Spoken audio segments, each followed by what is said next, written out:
Welcome back, everyone. We're diving into a case today that I think you'll find really interesting. It's got escapes, murders, and a whole lot of mystery swirling around it. Sounds like we've got our work cut out for us We then. do, we do. We're talking about Gary Evans, an American serial killer who was operating in New York State. And as always, we've done our research. Right, we're looking at his Wikipedia entry and an episode of I Killed My BFF, which I have to say was quite a watch. It really was. So, to set the stage for our listeners, Gary Evans was quite the manipulator. That's putting it lightly. I mean, he even escaped from prison once with the help of some Hells Angels members. Oh, yeah, we'll definitely get into that. But first, let's rewind all the way back to the beginning. Gary Evans was born in Troy, New York in 1954. Not exactly the easiest start in life. No, not at all. A very troubled childhood, unstable home life, physical abuse from his father. It's all there in the records. There's even accounts of his mother attempting suicide. Really paints a picture of the environment he grew up in. And it makes you wonder, doesn't it? How much of his later actions can be traced back to those early experiences? Well, it's definitely a factor. Early childhood trauma like that can have a lasting impact. And on top of all that, Evans also claimed he was sexually abused by his father when he was just 8 years old. 8 years old, that's just... Horrific, yeah.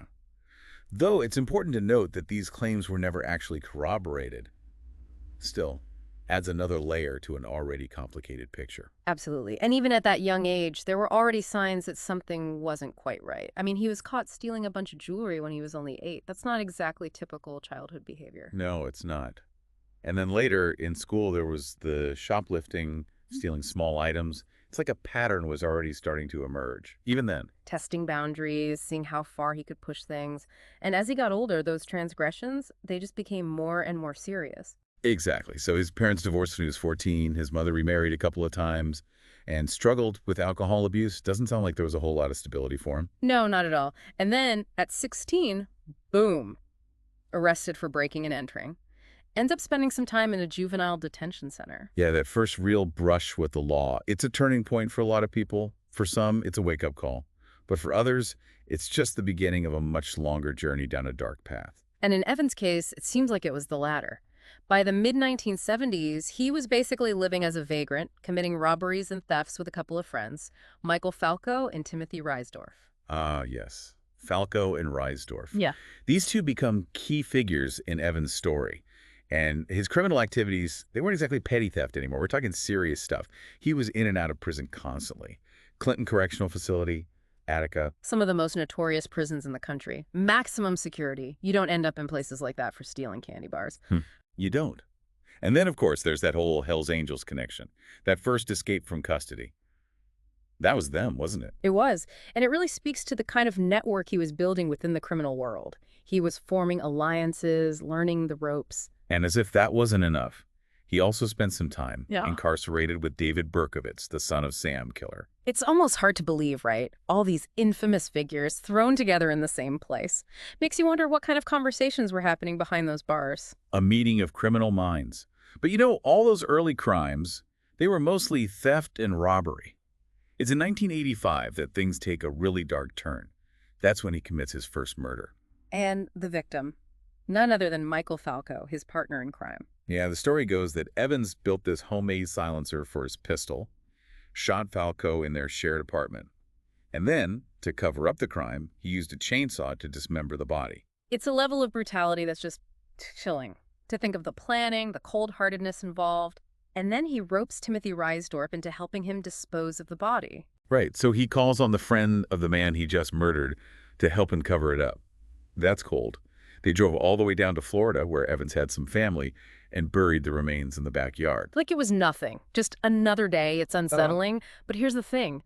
The whole reason behind Falco's murder was a lie. Yes, the manipulation comes into play. So Reisdorf had convinced Evans that Falco was skimming money from their criminal enterprise. Turns out Reisdorf was the one stealing. Talk about adding insult to injury. Evans killed his friend based on completely fabricated information. Yeah, fueled by paranoia and mistrust. It shows you the kind of unstable foundation their whole partnership was built on. And it also shows just how far Evans was willing to go to eliminate anyone he saw as a threat. real or imagined. A dangerous precedent for sure. Mhm. And as we'll see, this is just the tip of the iceberg. Yeah, Falco's murder, it really does set the stage for a whole pattern of escalating violence from Evans. So he ends up back in prison, right? This time at Sing Sing, violated his parole. You'd think that would be a wake-up call. You'd think so, but nope. He gets out eventually and teams up with a new accomplice, Damien Cuomo. They continue their spree, hitting antique shops and homes, becoming quite the expert thieves. But in March of '89, their luck runs out, doesn't it? They're caught with a car full of, well, suspicious items to say the least. Ski masks, stun guns. Sounds like they were gearing up for something big. It does, doesn't it? Almost like they were about to graduate to a whole new level of criminal activity. Yeah. But there wasn't enough evidence to actually connect them to a specific crime, so they're released. And that's the frustrating part, isn't it? Sometimes the system, well, it lets people slip through the cracks. And in Evans's case, he didn't waste any time getting back to his old ways. Just a few months later, he strikes again. This time, it's Douglas Berry, a 63-year-old secondhand shop owner in Watertown, killed during a robbery. Another life taken. And for what? Evans and Cuomo got away with about $15,000 worth of goods. Doesn't seem worth it, does it? It's senseless. And what's even more disturbing is that Evans then turns on his accomplice, Damien Cuomo, and kills him too. Yeah, Evans was convinced that Cuomo was going to betray him. Cuomo was going through some stuff, emotionally unstable, and Evans thought he was going to spill the beans about their past crimes. That paranoia again rearing its ugly head. Takes a life based on suspicion. It's chilling. After Cuomo's murder, Evans tries to disappear, heads to Florida, then California. But it seems like he can't escape his past, gets into trouble again after threatening a woman and her husband. Yeah, that incident in California really shows how volatile he was. Quick to resort to threats and intimidation, violence seemed to be his default response to any kind of challenge. He manages to dodge those charges in California, but ends up back in New York. And in 1991, he kills again. Gregory Jobin, another secondhand shop owner, another robbery, another brutal murder. But after this one, something strange happens. Evans, he decides he wants to go straight. Even tries to get a legitimate job. It's almost unbelievable, isn't it? A man capable of such calculated cruelty suddenly wanting to live a normal life. Makes you wonder, was he truly remorseful, or was it all just an act? Hard to say for sure. But it does add another layer of complexity to his character. Like, he was constantly battling these two sides of himself. The criminal mastermind and the guy yearning for a fresh start. Like maybe he was trying to convince himself that he was capable of change. But ultimately, his past was just too much to overcome.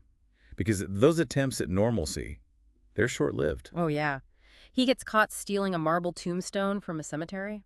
Back to prison he goes. It seems like that criminal urge was just too deeply ingrained. He couldn't escape it. After he gets out, he tries a different approach, moves to Vermont, lives off the grid, adopts a survivalist lifestyle, almost like he was trying to outrun his demons. Yeah, that whole disappearing act, it's a pretty common theme we see with criminals. Trying to reinvent themselves, start over. But it rarely works. Nope. The past always has a way of catching up, and even in isolation, he couldn't resist his urges. He steals this rare book, The Birds of America, from a library in Vermont. A rare book heist. Didn't see that one coming. Right. Gets caught, serves time, then ends up back in New York in '96. And guess what? He runs into Timothy Reisdorf, the guy who helped him bury his first victim, Michael Falco, all those years ago. It's like fate or something bringing them back together. And it's a fatal reunion.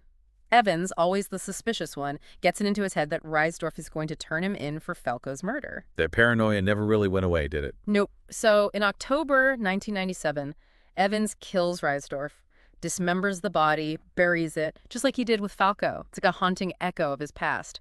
After the murder, he vanishes again, becomes a ghost. Another life extinguished because of his fear and distrust. But then, in a twist that nobody saw coming, in May of '98, Evans walks into a police station in Vermont, and he confesses. Confesses to everything. All 5 murders, the robberies, the whole 9 yards. It's a stunning turn of events. What do you think triggered that confession? It's hard to say for sure. He claimed it was guilt over Reisdorf's murder. But with Evans, it's tough to know what's genuine and what's manipulation. Maybe he was hoping for leniency, or maybe he was just tired of running. Exhausted from being on the run. Or maybe a tiny sliver of conscience finally breaking through. It's a puzzle, isn't it? It is. But even with the confession, his story doesn't end there. Evans, the master manipulator, he had one final act up his sleeve. It's hard to believe, right? You confess to 5 murders, you're behind bars. You'd think that'd be the end of the story. You'd think so, right?